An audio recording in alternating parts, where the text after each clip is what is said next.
So did Facebook spoil all the fun for those cryptocurrency users? Well, some might think so. This is after they announced they, too, would be going the way of Bitcoin by introducing their own cryptocurrency. Now, Trump earlier this week questioned the legitimacy of Bitcoin, saying it was based on thin air. And those comments came right after the Federal Reserve said a regulation of the cyber currency was needed. So now Treasury Secretary Steve Mnuchin has thrown his hat into the game, and he is saying that cryptocurrencies like Facebook's Libra pose a national security risk for the country. So joining me to discuss is investigative journalist Ben Swann. Ben is very much involved in cryptocurrency, knows a lot about it from the very beginning. So you would be an expert to tell me, is cryptocurrency a threat to national security?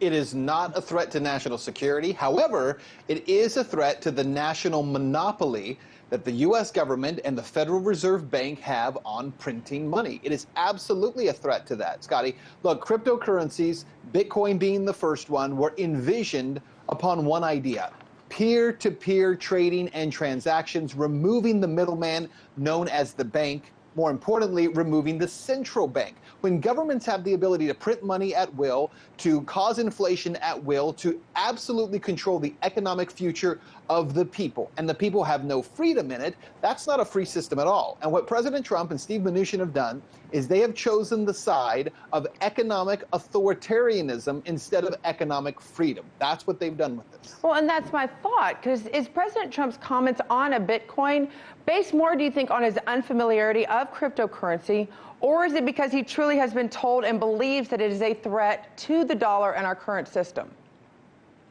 Well, it is a threat to the dollar. So if that's what he's been told, he's been accurately given that description of cryptocurrencies. But that's not a bad thing. That's a good thing. Economic competition.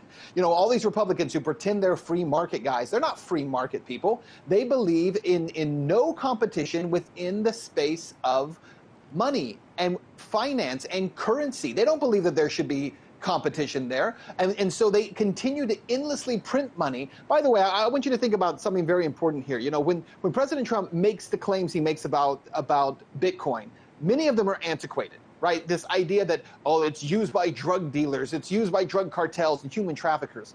Guess what, boys? Human traffickers and drug cartels and drug dealers all accept US dollars too. They also accept that financial fiat currency as well. And by the way, one other point, I know I'm very passionate about this, and these guys have me ticked off today, Scotty. But this idea that Bitcoin is based out of thin air, what is the US dollar based out of? Other than men with guns and women with guns. That's really the only thing that backs the US dollar, is the US military at this point. It's also based out of thin air. It is fiat currency, meaning, coming from the old word that means by decree. That's what all central banks have inside their vaults, is fiat currency. Cryptocurrencies are a challenge to it, and that's why they don't like it. Well, and they might not like it, but they're obviously going to a great extent. When you throw around the term threat to national security, especially in the world that we live in today, that invokes fear. That invokes the emotion of being scared, and people obviously don't want to have anything to do with it. Some do. That being said, they still have to justify that type of accusation, don't they, in the world we live in today? So you said drug dealers, that's not a national security issue. How are they using to justify that accusation? Because they'll claim that it's a threat to national security, because foreign governments can use it, because, you know, terror organizations can use it, just like terror organizations use U.S. dollars. So is the U.S. dollar a threat to national security? See, I agree with you. The terminology, and the reason I'm really upset about this is their ignorance does not bother me. President Trump is ignorant about cryptocurrencies. He's just ignorant. Or as we say down here in Atlanta, he ignorant. Same thing for Steve Mnuchin, right? But what they're saying is not out of ignorance. It's out of devising a strategic way of dealing with cryptocurrencies. When you're absolutely right, slap the label of national security risk onto something, you're saying we need laws, prevention, maybe even an outright ban. And by the way, you start talking about an outright ban. If you want to make Bitcoin worth more tomorrow than it is today, talk about banning it, because that will cause all these cryptocurrencies to shoot right up through the roof. Well, and that's the thing right now. The more that they talk about it, obviously those people that would initially invest in it go, this is why I'm investing in it. If the government doesn't like it, I'm going to be the person that actually probably invests in it. That being said, Facebook kind of threw all of this into a loop when they decided they were going to get involved in it. How does the crypto world feel about Facebook now diving in to their playground? So, look, crypto has already existed prior to Facebook. What Facebook has created with the Libra, I've said this before, is not a cryptocurrency.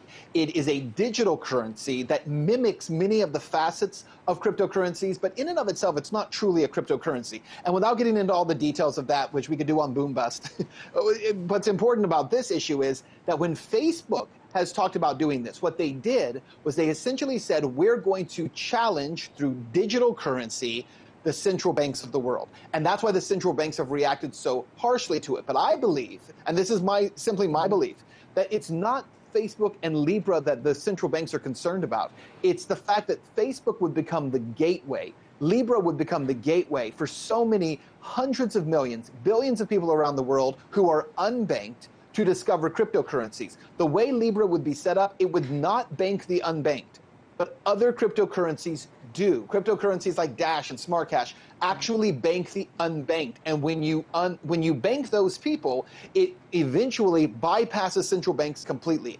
I believe that's what they're afraid of. It's not Facebook or Libra, it's people being led to these other cryptos, and Facebook would lead people to them. And that's exposing them to a whole new market that might never have even thought about cryptocurrency in the first place.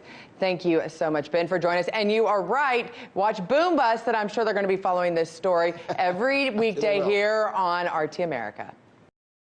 Hey YouTube, thanks for checking out our channel. We hope you enjoyed the video. We have tons of content for you just like this. For more of RT America's one-of-a-kind news and analysis, be sure to subscribe and never stop questioning more.